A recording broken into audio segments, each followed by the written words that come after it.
আসসালামু আলাইকুম গাইস। আজকে আমরা আমাদের গার্ডেনে লাউ কাটবো। আমাদের গার্ডেনের লাউ, প্রথম লাউ। তাই আপনারা আমার সাথে থাকুন, দেখাচ্ছি।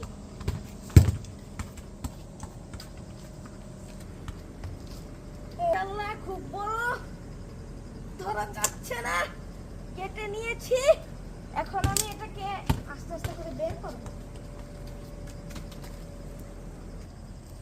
এই যে আমাদের লাউ।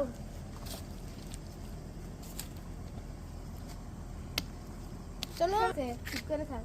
আরে ভাইয়া, আমি ওপেন করতে পারি। হ্যাঁ, উঠতে পারলাম। দেখুন গাইস, কত বড় একটা লাউ হয়েছে। দেখি এই লাউটা দিয়ে কি রেসিপি করা যায়, আপনাদের নেক্সট ভিডিওতে দেখা যাচ্ছে। বলছি ঠিকই আছে। আর মাঝখানে একটু গাইস দিনের বেলা